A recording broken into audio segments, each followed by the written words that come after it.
तभी गुफा में एक जिन प्रकट हो जाता है और वह रामू से कहता है, कौन हो तुम और मेरी गुफा में क्या कर रहे हो? मुझे माफ करना, कुछ भैंसों का झुंड मेरे पीछे पड़ गया था और उनसे बचने के लिए मैं इस गुफा में आकर छिप गया और फिर मेरी नजर इस टोकरी पर गई। बहुत समय पहले की बात है। हरिपुर नामक एक सुंदर सा गांव हुआ करता था। उस गांव में एक लकड़हारा रहता था जिसका नाम चंदन था। चंदन बहुत ही ईमानदार और मेहनती था। वह हमेशा अपने काम से खुश रहता था। उसके पास ज्यादा पैसे नहीं थे, लेकिन वह अपनी जिंदगी से संतुष्ट था। चंदन के परिवार में उसकी पत्नी और उसके 2 बच्चे थे।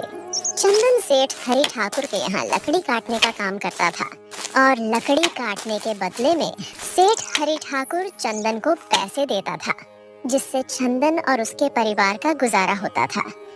सुमन, मैं काम पर जा रहा हूँ। आज बहुत देर हो गया है। तुम बच्चों को स्कूल छोड़ आना। जी, स्कूल तो मैं छोड़ आऊंगी, लेकिन मोनू पिछले 2 दिन से कह रहे हैं कि उनके स्कूल की टीचर स्कूल की फीस मंगा रही है। हाँ तो जाकर दे आओ ना स्कूल की फीस। अजी कहाँ से दूं? आप जो पैसे लाते हैं उसमें मुश्किल से तो घर चल पाता है। अब उतनी सी तनख्वाह में मैं बच्चों की फीस का इंतजाम कैसे करूं? अजी मैं एक बात आपको साफ साफ कह देती हूँ, आप सेठ हरि ठाकुर जी से पगार बढ़ाने की बात कहिए। दिन पर दिन खर्च बढ़ता जा रहा है। बाजार में अगर सब्जी लेने निकलो तो सब्जियों के दाम आसमान छू रहे हैं और बच्चों की पढ़ाई का खर्चा, घर का खर्चा। अब इतनी कम तनख्वाह में कैसे गुजारा होगा? ठीक है, मैं आज ही सेठ जी से थोड़ा पगार बढ़ाने की बात करता हूँ। इतना कहकर चंदन काम पर चला जाता है। अरे भाई, आज तो पगार का दिन है। देखो, अब यह सेठ हरि ठाकुर कोई ना कोई लोचा जरूर करेगा। हमेशा कोई ना कोई बहाना बनाकर पगार कम कर देता है और अगली बार तो मेरी आधी पगार काट ली थी, यह कहकर कि जो मैंने हरिया ठाकुर जी से रुपये उधार लिए थे उसका ब्याज बढ़कर 1000 हो गया है। इसलिए मैं तुम्हारी पगार में से 1000 रुपये काट रहा हूँ। हाँ श्याम भाई, तुम एकदम ठीक कह रहे हो। यह सेठ हरिया ठाकुर ना एक नंबर का चालाक और लालची इंसान है। एक तो दुगना काम ले लेता है और बदले में पैसे भी पूरे नहीं देता। हाँ भाई, मेरे भी अगली बार सेठ हरि ठाकुर ने पगार काट लिए थे।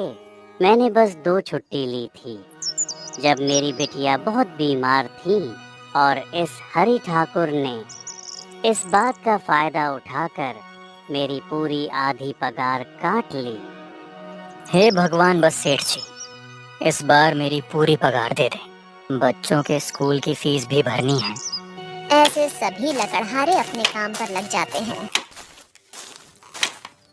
काम करने के बाद सेठ हरि ठाकुर के पास जाते हैं। सेठ जी, महीना पूरा हो गया है, हमें हमारी तनख्वाह दे दीजिए। देखो भाइयों, अभी मेरे पास तुम्हें देने के लिए पैसे नहीं है। अभी माल नहीं बिका है, सारा माल गोदाम में ही पड़ा हुआ है। कल या परसों तक तुम्हें तुम्हारी तनख्वाह मिल जाएगी। पर सेठ जी, अभी हमारे पास बिल्कुल पैसे नहीं बचे हैं और घर का भी सामान लाना है, बच्चों की फीस भरनी है। अरे मैंने कहा तो सही, 1-2 दिन और रुक जाओ, कल या परसों तक पैसे मिल जाएंगे। अभी मेरे पास पैसे नहीं है। सभी लकड़हारे निराश मन से अपने अपने घर आ जाते हैं। अजी क्या हुआ? इस बार कितना पगार मिला है? सुमन, अभी कोई पगार नहीं मिला। सेठ जी ने कहा है कि 1-2 दिन में पगार मिल जाएगा। पगार नहीं मिला? आपको तो पता है ना बच्चों की फीस भरनी है। इनकी स्कूल टीचर ने आज साफ साफ चेतावनी दे दी है कि अगर कल फीस नहीं लाई तो बच्चों को घर पर ही बिठा लेना। अब बताओ मैं क्या करूं? मैं क्या करूं सुमन, यह सेठ जी समय पर कभी पैसे देते ही नहीं है। अब तो बस हम इंतजार के सिवा और कुछ नहीं कर सकते। 1-2 दिन की बात है, देख लेते हैं। ऐसे ही 2 दिन गुजर जाते हैं। 2 दिन बाद सेठ हरि ठाकुर सबको पगार देता है। अरे श्याम, ये ले अपनी इस महीने की पगार। सेठ जी ये तो बस 2000 है, मैंने तो इस महीने 3000 तक का काम किया है। हाँ, काम तो किया है, लेकिन तूने एक एक घंटे आराम भी तो किया है। ये पैसे उसी आराम के कांटे हैं।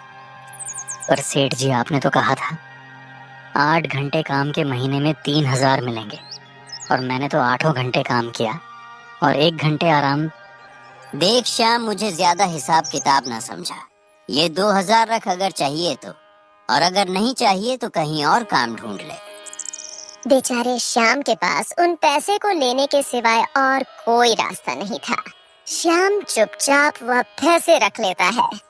चंदन, ये लो तुम्हारे पगार। पर सेठ जी 2000 क्यों? मेरे तो पूरे 3000 बनते हैं ना। मैंने तो कोई छुट्टी भी नहीं की और ना ही कोई आराम। मैंने तो अपना सारा काम समय पर किया है। हाँ, समय पर तो किया है, पर इस समय बाजार में लकड़ियों का दाम काफी सस्ता हो गया है। इस वजह से अभी तुम्हें भी पगार कम ही मिलेगी जब तक लकड़ियों का दाम नहीं बढ़ता। पर सेठ जी बात तो 3000 की हुई थी ना। अब 2000 में मैं कैसे घर चलाऊंगा? बच्चों की स्कूल की फीस भी भरनी है। सेठ जी इस बार आप पूरे पैसे दे दीजिए। 2000 ही मिलेंगे। तुझे यहाँ काम करना है तो कर, वरना कहीं और काम ढूंढ ले। बेचारे चंदन के पास उन पैसे को लेने के सिवाय और कोई रास्ता नहीं था। अरे भाई, ये सेठ हरि ठाकुर एक नंबर का बेईमान इंसान है। सारे पैसे अपने जेब में भर लेता है और बहाने बनाता है कि लकड़ियों के दाम सस्ते हो गए हैं। देख लेना, हम गरीबों की किसी ना किसी दिन इसे जरूर हाय लगेगी। नहीं हरिया, ऐसे नहीं कहते, वो हमारे अन्नदाता है। आखिर उन्हीं के वजह से तो हमारा घर चल रहा है। अरे काहे का अन्नदाता? काम के पूरे पैसे तो देता नहीं है। पूरे महीने मेहनत करके भी क्या मिलते हैं, बस ये 2000। इसमें घर खर्च कैसे चलाएं? ऐसे तो हम कभी तरक्की नहीं कर पाएंगे। और हम कर भी क्या सकते हैं? श्याम, हमें लकड़ी काटने के सिवा और कोई काम कहाँ आता है?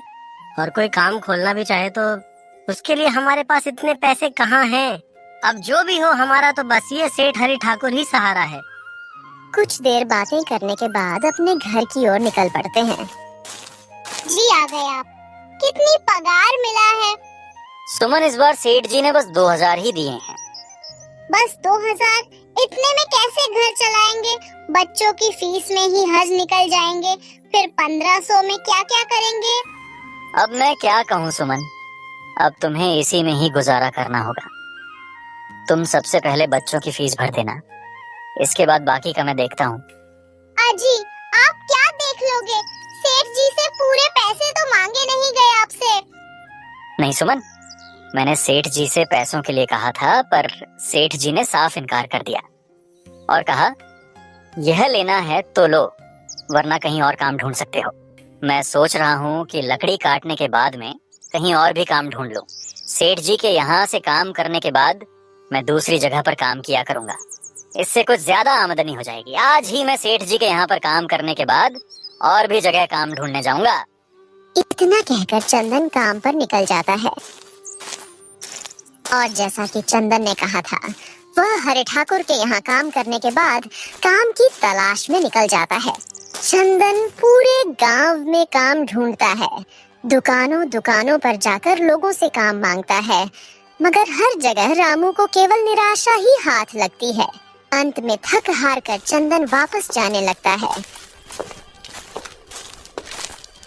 तभी वह देखता है कि अचानक बहुत सारे भैंसों का झुंड उसकी तरफ दौड़े आ रहा है। यह देखकर रामू बहुत डर जाता है। वह इधर उधर देखता है तो उसे एक गुफा दिखती है और वह गुफा में जाकर छुप जाता है। जब भैंसों का झुंड वहां से निकल जाता है, तब चंदन की जान में जान आती है।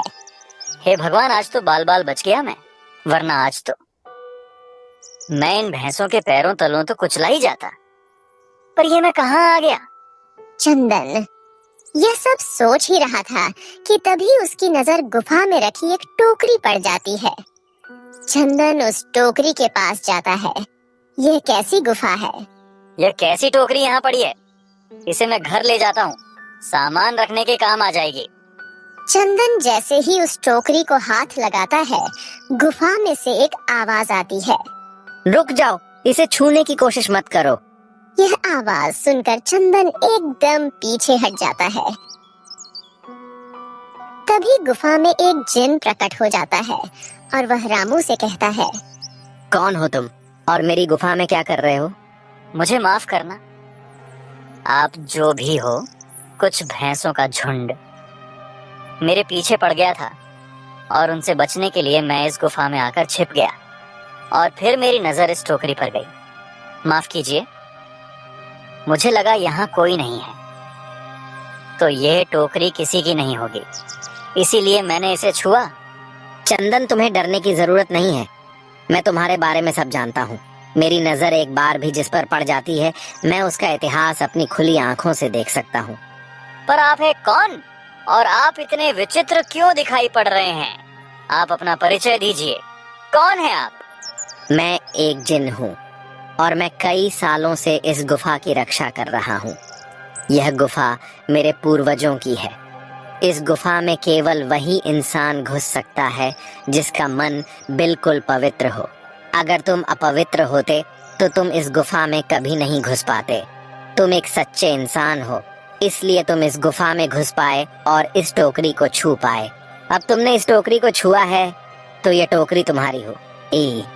नहीं, मुझे ये टोकरी नहीं चाहिए, मैं तो बस देख रहा था। डरो मत चंदन, तुम यह टोकरी ले जाओ। ये कोई साधारण टोकरी नहीं है, बल्कि यह जादुई टोकरी है। क्या यह वही जादुई टोकरी है जिसके बारे में हमारी दादी कहानी सुनाई करती थी कि किसी गांव में एक जादुई टोकरी हुआ करती थी और वह सबकी इच्छाएं पूरी करती थी? हाँ चंदन, यह वही जादुई टोकरी है। अब तुम इस टोकरी के मालिक हो। तुम इसके इस्तेमाल से अपनी स्थिति सुधार सकते हो। पर याद रखना, तुम जो भी वस्तु इस टोकरी में एक बार डालोगे, वह चीज ही तुम्हें बार बार इस टोकरी में डालनी होगी। इसके अलावा तुम और दूसरी कोई चीज इस टोकरी में नहीं डाल सकते।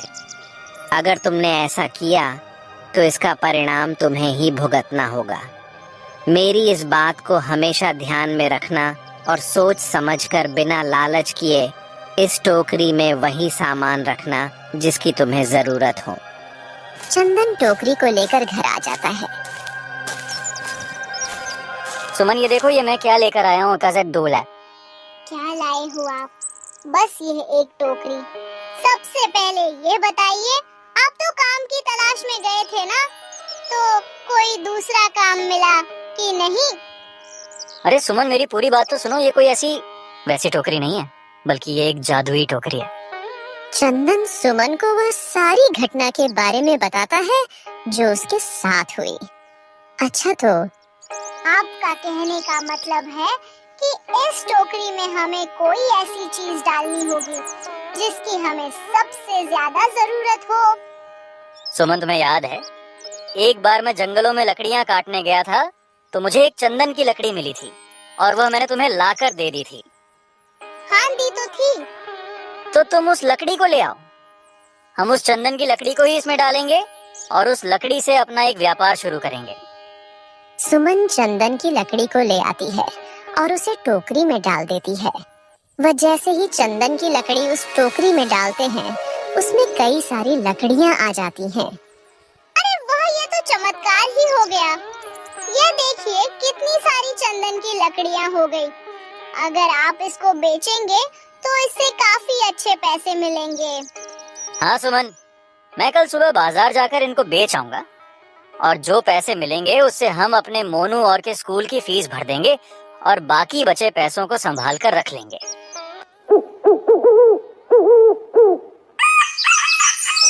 अगले दिन चंदन हरिलाल सेठ के यहाँ काम पर न जाकर चंदन की लकड़ियों को बेचने के लिए बाजार की ओर निकल पड़ता है।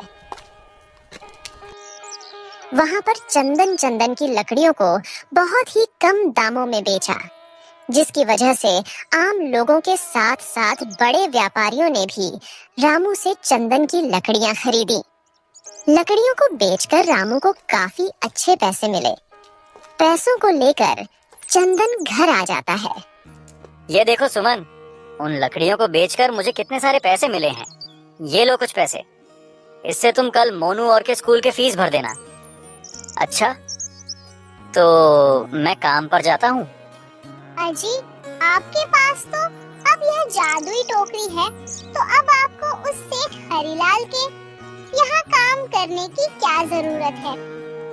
सुमन, मैं सेठ हरिलाल जी के यहाँ काम पर नहीं जा रहा, बल्कि मैं तो वहाँ पर जो काम कर रहे बाकी के लकड़हारे हैं उन्हें यह खुशी की खबर देने जा रहा हूँ, क्योंकि सेठ हरिलाल जी से मेरे साथ साथ वह लकड़हारे भी बहुत परेशान थे।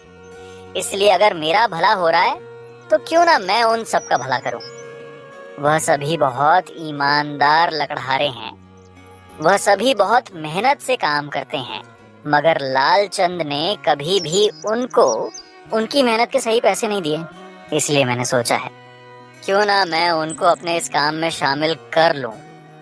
हाँ जी, बात तो आपकी बिल्कुल सही है। अगर आप सभी लोग एक साथ मिलकर काम करेंगे तो हम सब बहुत जल्द ही तरक्की हासिल कर लेंगे। इसके बाद चंदन और सुमन बहुत ही अच्छी तरीके से जीने लगते हैं।